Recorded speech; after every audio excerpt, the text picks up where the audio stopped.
What's up, Falcons Nation? It's your boy Jew coming at you with another Atlanta Falcons video. As always, Falcons Nation, rise up. In today's video, I'd like to give my post-game thoughts on today's game versus the Washington Commanders. But if you're new to the channel, please hit that subscribe button, hit that notification bell so you'll know when I've done Atlanta Falcons content.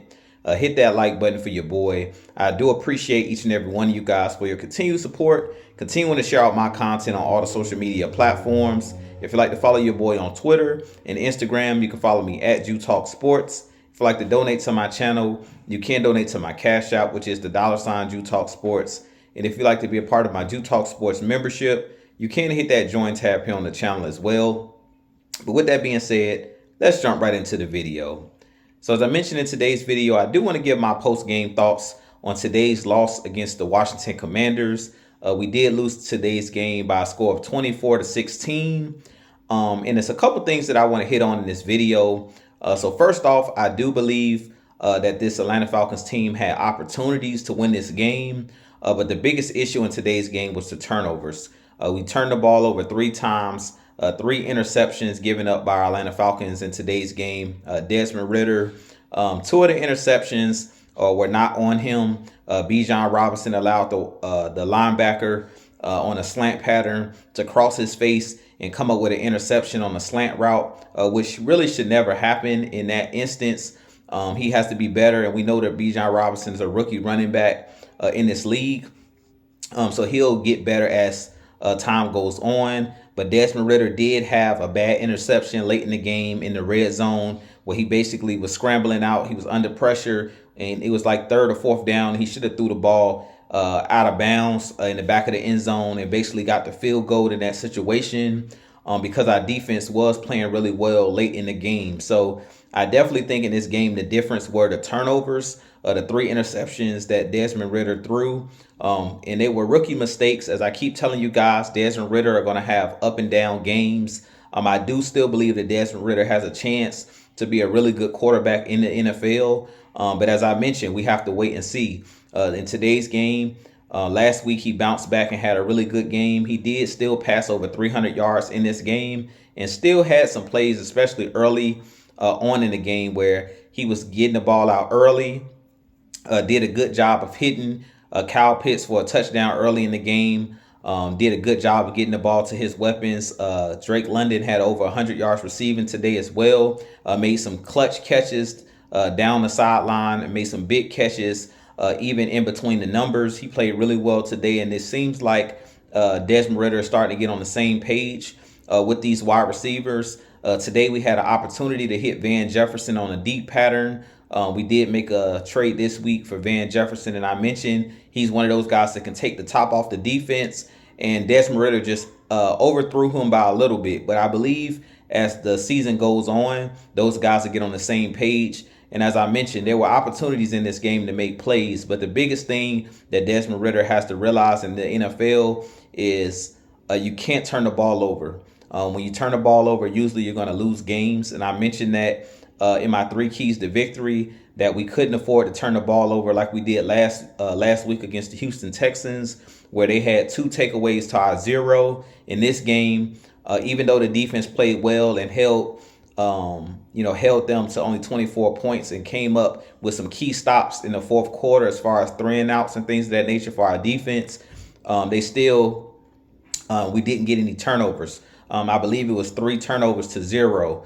And then we got beat in every facet of this game. Coaching, their players made more plays than our guys, but we got beat on all phases: coaching, offense, defense, and special teams. Jamison Crowder for their team almost returned a punt for a touchdown. He ran it down. He had like a 60-yard return, and Trey Flowers made basically a touchdown saving tackle towards the goal line. It was like on the 10-yard line. So they pretty much outplayed us in every facet, and I don't know what it is with this Washington Commanders team, but it just seems like they match up really well with our Atlanta Falcons. They've beaten us now 3 straight times. If you remember the last 2 years, our backup quarterback, Taylor Heineke, was their starting quarterback, and they basically beat us 2 years ago, which was Arthur Smith's first season in Atlanta, where they threw the ball up the sideline and had a clutch touchdown by J.D. McKissick. And then last year, we had the batted pass on the goal line when Cordell Patterson was trying to go in for a touchdown. The ball was batted, I believe, by Deron Payne and intercepted by Kendall Fuller in the end zone. And then today, we had another loss. So for whatever the reason, the Washington Commanders do match up really well with us. As you guys know, the Washington Commanders do have a really good defensive line, as I mentioned in my three keys to victory, that the Washington Commanders can get pressure on the quarterback. But I really think they did a good job in this game of bottling up our running game. To me, this was one of the better play call games called by Arthur Smith. I think he did a good job of mixing run and pass in this game. And we had our opportunities, but I do feel like in this game, the coaching staff didn't do a good job with clock management. At the end of the game, we took I believe 2 delay of game penalties where they weren't getting the plays in on time to Desmond Ridder, which really hurt us in this game. Late in the game, we were wasting a lot of time during our 2-minute drill when we were trying to go down and possibly score a touchdown. And they didn't do a good job of clock management. And I also think in this game, Arthur Smith going for two-point conversion when we were only down by 14 points, where we should have just took the field goal at that time. We were down by 2 touchdowns. If he just takes the field goal after we scored that touchdown, we would have only been down by 7. We went for 2. And we end up not getting it, so we were still down by 8 and had to, if we would have scored again, would have had to go for another 2-point conversion. So some questionable play calls in this game by Arthur Smith and Dave Ragone. And, I definitely think that it's some stuff that we can clean up for our Atlanta Falcons. I don't believe all is lost at this point, or it's time to hit the panic button for this Atlanta Falcons team, because we still are in the thick of things when it comes to the NFC South and when it comes to the NFC playoffs. It's a lot of teams that are sitting at 3-3.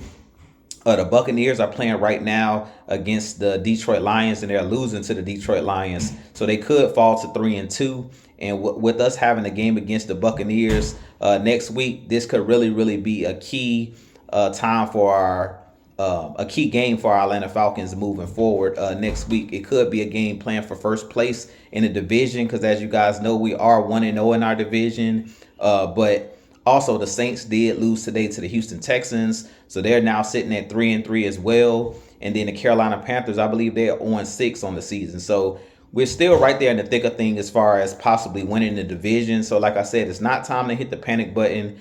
It was some positives that I took out of this game. And the positives I took out of this game was we got pressure on the quarterback. I believe we came away with 5 sacks in this game, which was huge for our Atlanta Falcons. Calais Campbell got his 100th sack of his career. So shouts out to Calais Campbell coming up with his 100th sack, which is a huge milestone. And I definitely think when it's all said and done for Calais Campbell, he'll be in the Hall of Fame. And shouts out to the guys that came away with sacks today: Bud Dupree, Grady Jarrett, David Onyemata, Arnold Ebiketie. All of those guys was getting pressure pretty much all game on Sam Howell. They had him under pressure, and I definitely think that will continue to improve as the season goes on.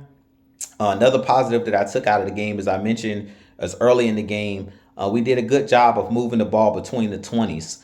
We did a good job in the passing game. It looks like Desmond Ridder has found his rhythm. Other than the turnovers that we had in the red zone, I think Desmond Ridder did a good job of hitting his wide receivers and tight ends out in space and making accurate throws for the most part in this game. I do think at some point we got out of balance and we kind of had to pass the ball late in the game. But for the most part, Desmond Ridder was accurate with the football and made early in the game, he made pretty good decisions. It was just late in the game where he had those interceptions.